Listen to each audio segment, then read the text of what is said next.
नमस्कार, मैं केशव राय विश्व हिंदी अकादमी मुंबई से। जैसा कि आप सभी को मालूम है, विश्व हिंदी अकादमी द्वारा कल एक अद्भुत और यादगार कार्यक्रम होने जा रहा है, धुनों का सुहाना सफ़र। इसके लिए हम आमंत्रित करने आए हैं सुप्रसिद्ध लेखक, उपन्यासकार, नाट्यकर्मी गौतम सिद्धार्थ जी।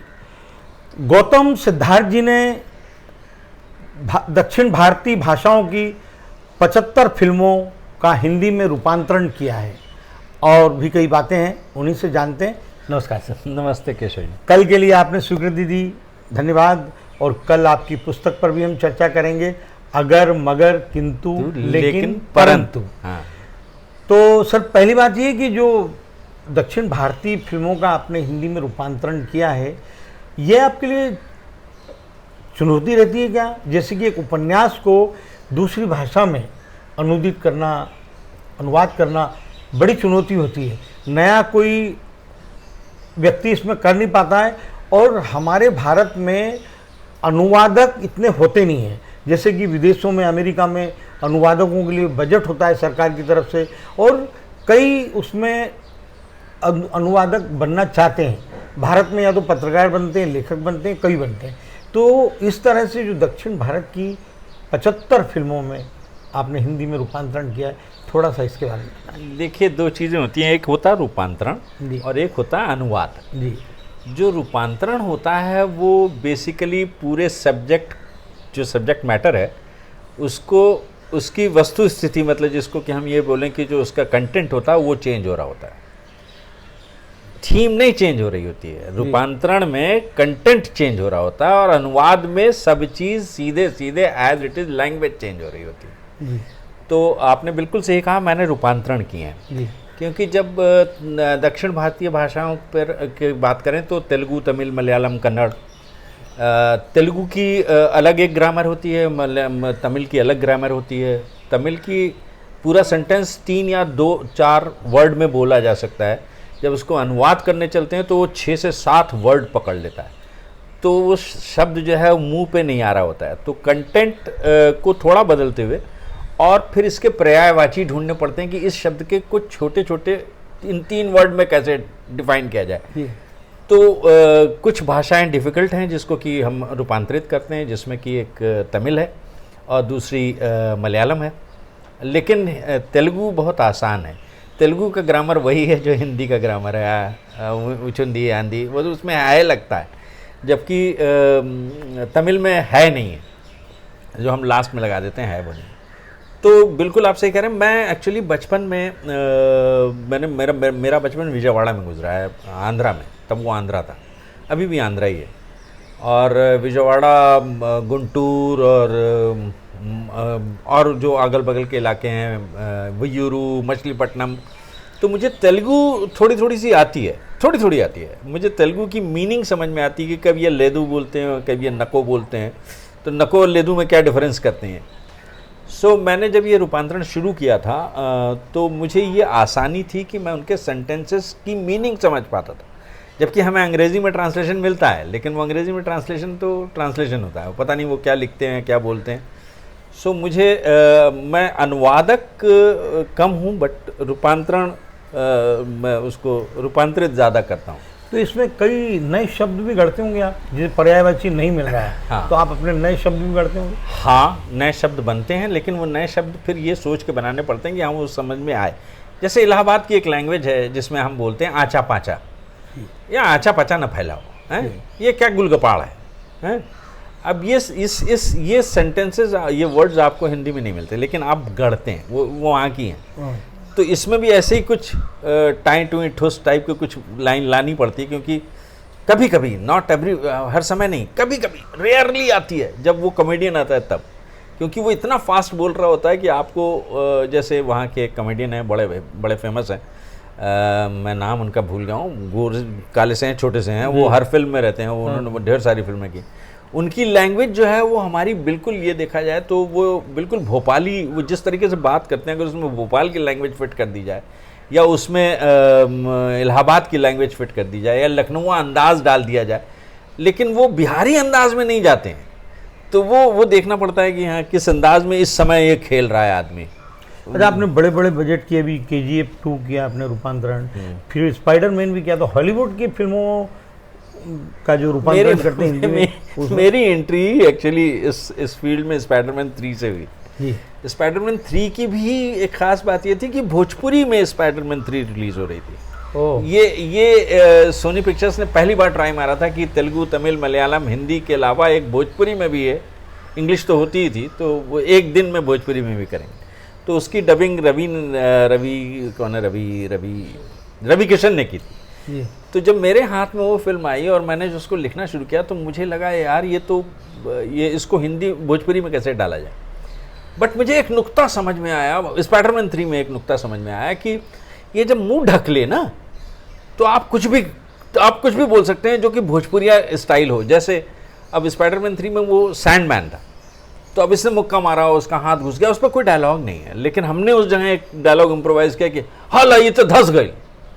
जैसे कि वो बैठा हुआ है, उसने जूता उतारा और उसने उसमें से धूल निकाली, तो अरे करा कहते तो हमार जुतवे खराब का दल असी। तो अब इस तरह की जो वो लाइंस बननी शुरू हुई, जब भी वो मुंह बंद करता था हमें फ्रीडम मिल जाती थी कि हम कुछ कर पाए उस पर। सो वो इंटरेस्टिंग था। तो उससे एंट्री हुई मेरी। एक्चुअली मैं साउंड एंड विजन में वहीं से घुसा। फिर मैंने बहुत सी फिल्में अंग्रेज़ी की, फ्रेंच की, अमेरिकन की, इंग्लिश की, जापानीज़ की। तो मुझे तब ये समझ में आने लगा कि हर कंट्री का स्क्रीन प्ले अलग है, वो कहने का अंदाज। इवन इंग्लिश और अमेरिकन दोनों के स्क्रीन प्ले अलग है। वहाँ तो हॉलीवुड में स्क्रीन प्ले ही महत्वपूर्ण होता है। महत्वपूर्ण होता है। जी जी। तो वो ये रूपांतरण ही हुआ, ये अनुवाद नहीं हुआ जहाँ पे आपने अपनी लाइनें डाल दी। जी जी। जब हम तेलुगु तमिल कर रहे होते हैं, जैसे तेलुगु या तमिल या साउथ इंडियन लैंग्वेज में एक छोटी सी बात होती है कि वहाँ मामा भांजे की शादी हो जाती है, मामा भांजी की शादी हो जाती है। अच्छा। हाँ, वहाँ मामा पर भांजी पे सब पहला हक मामा का होता है, बहुत जगह होती है। बट नॉर्थ इंडिया में ऐसे नहीं होती, तो मुझे वो पूरी रिलेशनशिप बदलनी पड़ती है। उसको बाहर ले जाना होता है, उसको बाहर कहीं बनाना पड़ता है, तब वो इस घर में एंट्री मारता है। तो पूरी कहानी बदलनी पड़ती है, क्योंकि ये एक्सेप्टेबल नहीं है नॉर्थ इंडिया में। जी।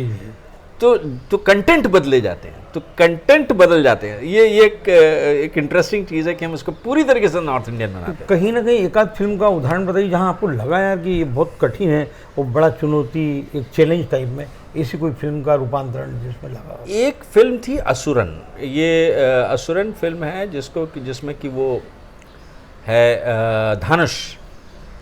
दो फिल्में हैं एक्चुअली। एक फिल्म है वाड़ा चेन्नई और दूसरी है असुरन। ये दोनों ही धानुष की फिल्म है। वाड़ा चेन्नई हिंदी में आपको चेन्नई सेंट्रल के नाम से मिल जाएगी, और असुरन के नाम से। असुरन को नेशनल अवार्ड मिल चुका था और गोल्ड माइन टेलीफिल्म्स ने उसका राइट ले लिया था, दोनों के राइट ले लिए। जब मैं वाड़ा चेन्नई देख रहा था और मुझे वाड़ा चेन्नई करने के लिए मिला, तो मुझे लगा ये बहुत ही एब्सर्ड फिल्म, ये बहुत बैक एंड फोर्थ चलती है। तो पहले तो ये तय हुआ कि इसको लिख लिया जाए, तो मैंने कैरेक्टराइजेशन करके लिख लिया। बहुत बहुत बहुत बहुत टिपिकल है। और जब वो लिख लिया गया, तो गोल्ड माइन के जो है मालिक, उन्होंने कहा गौतम जी आपने लिख तो दिया, लेकिन हमें समझ में नहीं आ रही है, क्योंकि वो फिल्म बहुत। मैंने कहा इसको डब कर दो एक बार। तो उन लोगों ने पूरा उसको हिंदी में डब कर दिया। फिर पूरी फिल्म मुझे भेजी। अब मैंने उसके स्क्रीन प्ले ठीक करना शुरू किया। ये सीन उठा के यहाँ डालो, इसके सीन उठा के यहाँ डालो, अब इस जगह पे वॉइस ओवर डालो, तो इसके लिए शॉर्ट नहीं है, क्योंकि आप शूट तो कुछ कर ही नहीं सकते। क्या? अच्छा। तो उसका वो जो क्लोजअप है उसको थोड़ा सा स्लो करके यहाँ डालो, तो एक वर्ड उस पर आ जाएगा, 2 वर्ड इस पर आ जाएगा। तो वो पूरी फिल्म नई बनाई गई। इतनी मेहनत लगती है? पूरी बनाई गई, नई फिल्म बनाई गई। आप तमिल फिल्म देखिए और आप हिंदी देखिए, मिलेगी, दोनों ही अगल बगल मिलेंगी। देखनी पड़ेगी सर ये बात। तो आप देखेंगे कि उसका सीन, अरे यहाँ तो था ही नहीं, तो ये है पे, ये तो हिंदी में ये पड़ा हुआ। तो वो पूरी नई स्क्रीन प्ले लिखेगी according to the North Indian. ये रूपांतरण है। वाह, क्या? असुरन एक फिल्म थी, वो भी धानुष ने की थी। वो फिल्म एक दलित पर थी, और वो एक बहुत सीधा साधा आदमी एक खूंखार हो जाता है। तो रूपांतरण करते हैं जब डायरेक्टर की सहमति होती है सर पूरी? नहीं सर, ये लोग फुल राइट खरीदते हैं। ये पूरी फिल्म के राइट खरीद लेते हैं हिंदी के। तो उसमें आप टांग नहीं अड़ा सकते। हाँ, राइट खरीद लिए गए ना। तो हम इसमें कुछ काटें कुछ पीटें। असुरन का बता रहा है। असुरन का था कि वो एक, उसमें धानुष की बहुत अच्छी एक्टिंग है। उसमें एक नॉर्मल आदमी जो है वो, उसकी बीवी मार दी जाती है, उसका बच्चा, बहुत बहुत बहुत ब्रूटल कहानी है वो। और जब मैं उसको ट्रांसलेट कर रहा था तो मैं नॉर्थ इंडिया की तरफ ले जाता था तो मुझे लगता था नहीं यार, इतने ब्रूटल नॉर्थ इंडियन नहीं है जितने कि साउथ इंडियन हैं। मतलब हम इस चीज़ को नॉर्थ इंडिया साउथ इंडिया में नहीं वो कर रहे हैं, बट इनका कल्चर वैसा है कि अगर एक आदमी निकलेगा, अगर सरपंच निकलेगा तो कम से कम 15 गाड़ियाँ इनके पीछे निकलेंगी, ये सच है। साउथ में ये सच है जी। और उसमें उसके गुंडे निकलेंगे जिनके पास, ये सच है। मैं क्योंकि वहाँ रहा हूँ तो मैं जानता हूँ। और अभी भी यही होता है। नॉर्थ इंडिया में ये नहीं होता कि एक गाड़ी निकलेगी तो 15 गाड़ियाँ उसके साथ निकलेंगी, नहीं, एक दो और होगी जो गनमैन वगैरह होंगे, यहाँ तो 15 निकल जाएंगे सर।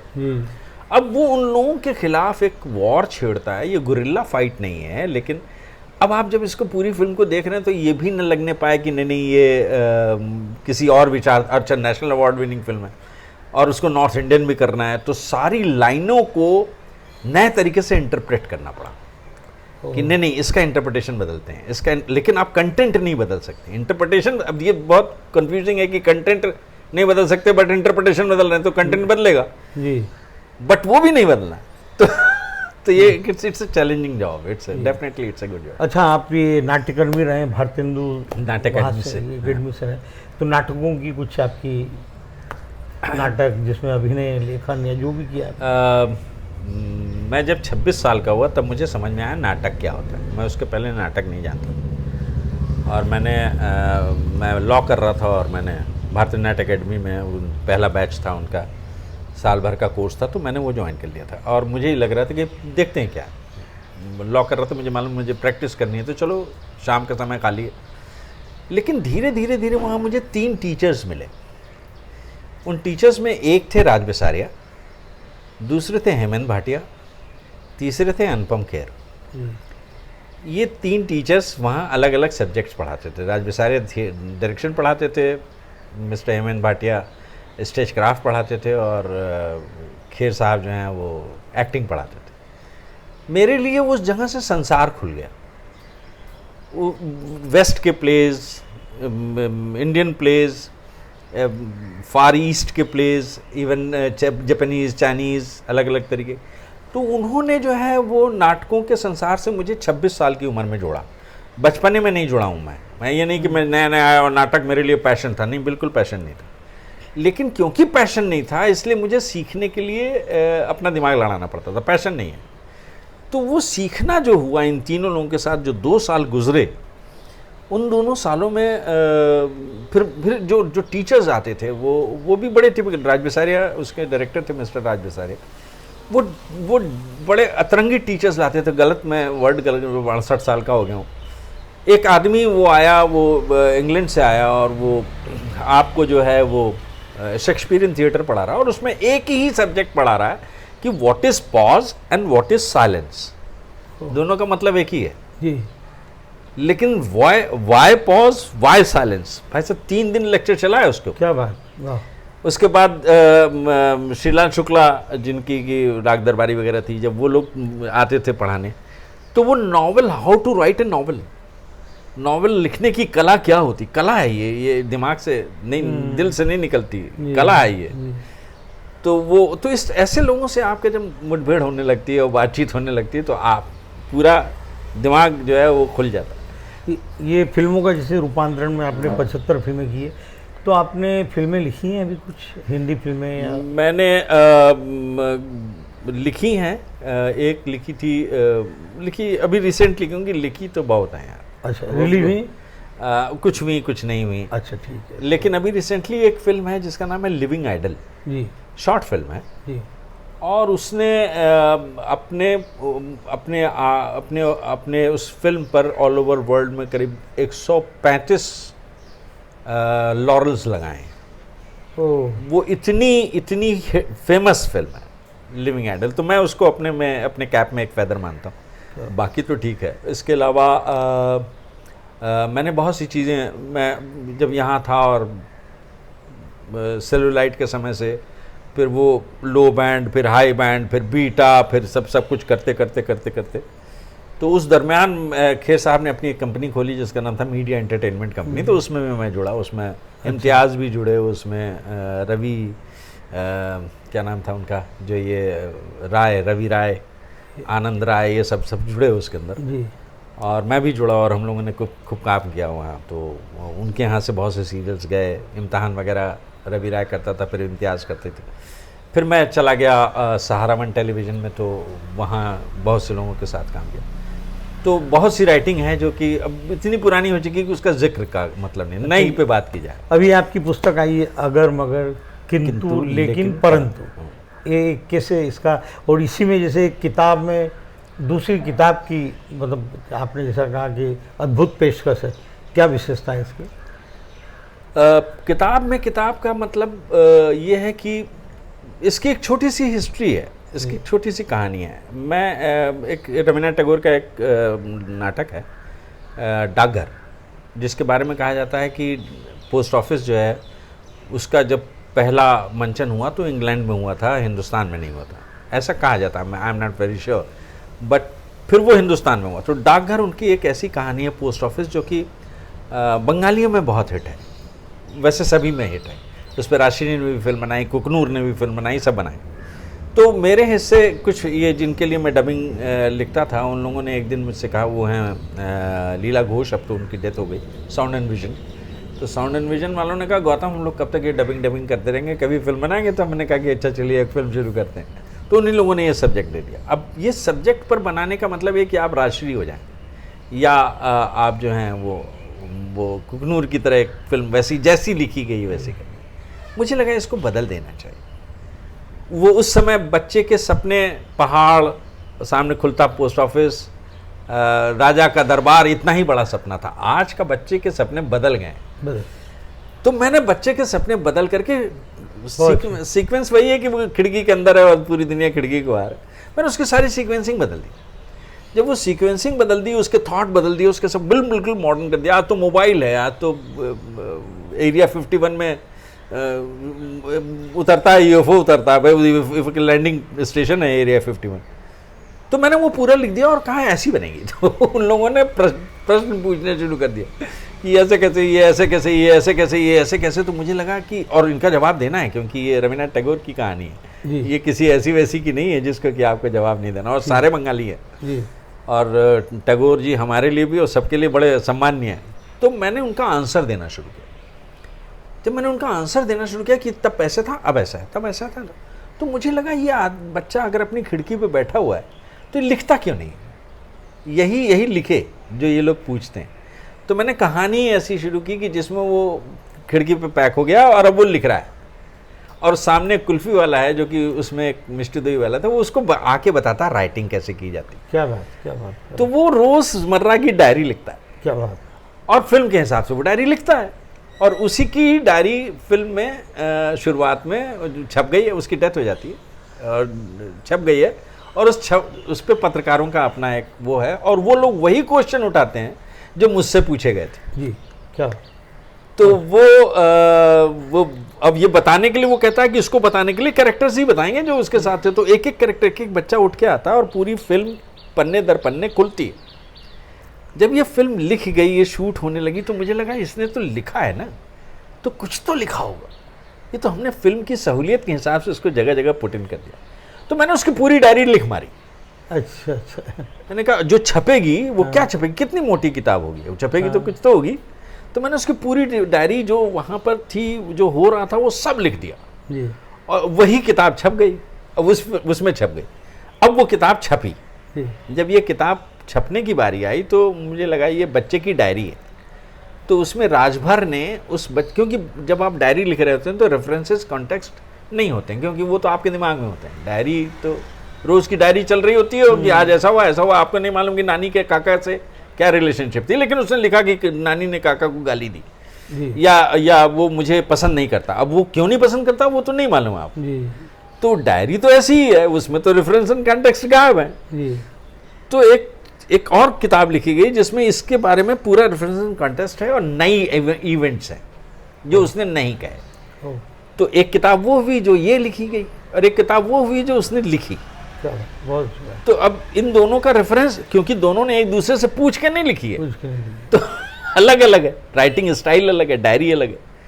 तो हुआ ये कि जब ये किताब छपने के लिए आई तो इस किताब को और इस किताब को बीच में डाला गया कि बच्चे का उसी सेम सब्जेक्ट पे बच्चे का ओपिनियन क्या है, सेम सब्जेक्ट पर एक बड़े का ओपिनियन क्या है।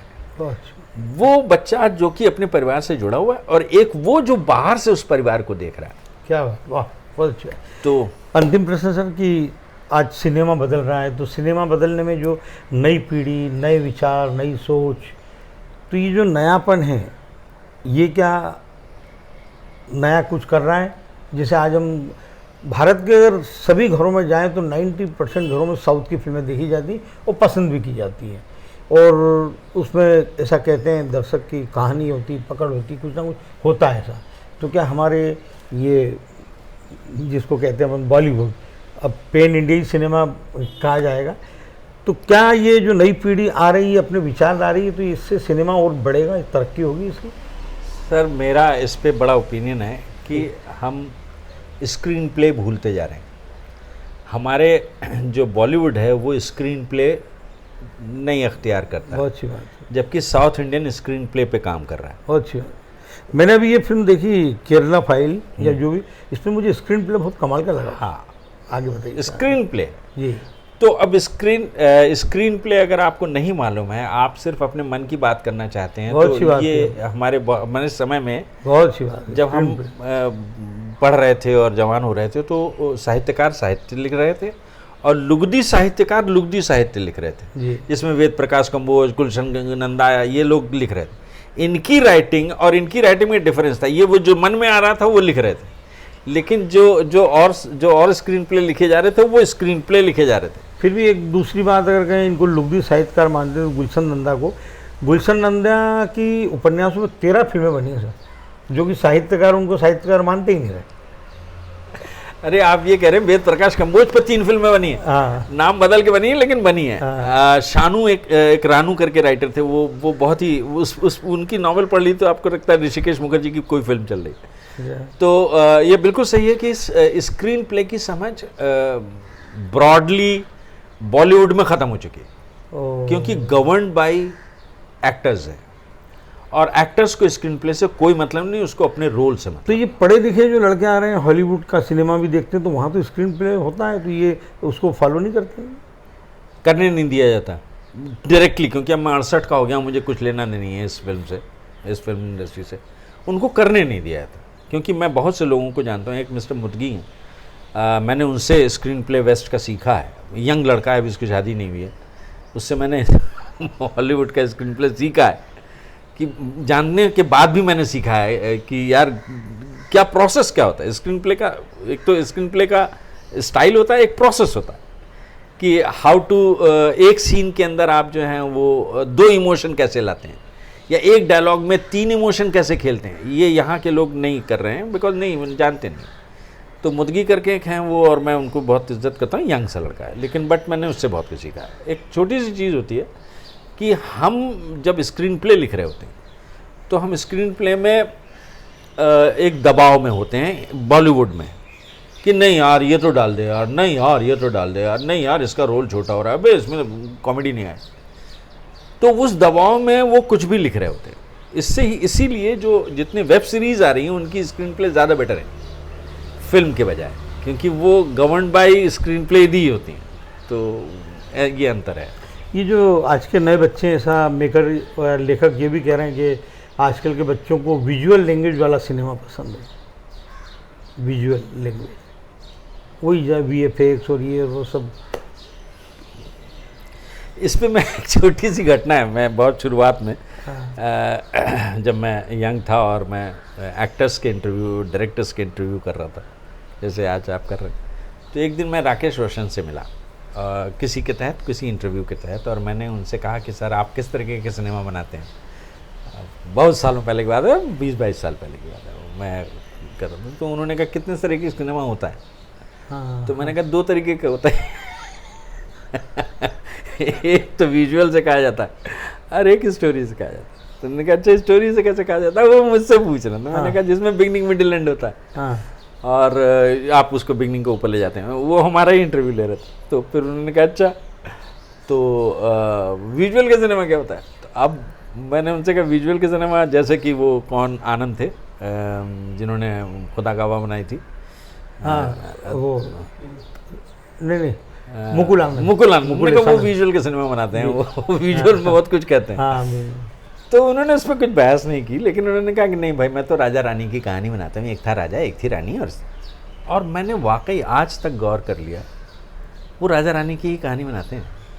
क्या बात, वो राजा रानी से अलग नहीं हटते, मतलब एक आदमी एक औरत उसके साथ ये और ये और ये, वो बिगनिंग मिडिल एंड करते हैं। वो अच्छी बात, वो एंड से बिगनिंग में ले जाते, बिगनिंग से एंड में ले जाते। आज तक सारी फिल्म उन्होंने ऐसी बनाई, बहुत अच्छी बात। और उनकी स्क्रीन प्ले लिखने वाले एक आदमी थे जिनका नाम था, जिन्होंने आराधना लिखी थी, सचिन भौमिक।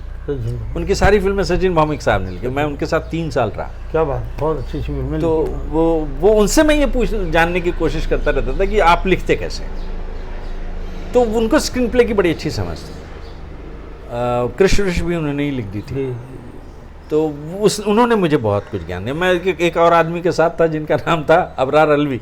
अच्छा, अबरार। तो वो पुराने टाइप के थे, पुराने ये नए टाइप के थे। तो मैं बीच में एक फिल्म में इनके साथ भी था जिनका नाम था ये कौन, कादर खान। तो इनका लेकिन कोई स्क्रीन प्ले के टिटबिट से हटता नहीं था। मतलब जो पैटर्न होता है, जो स्क्रीन प्ले जिस तरह से कहा जाता था उससे नहीं हटता था। सिनेरियोज बदलते थे।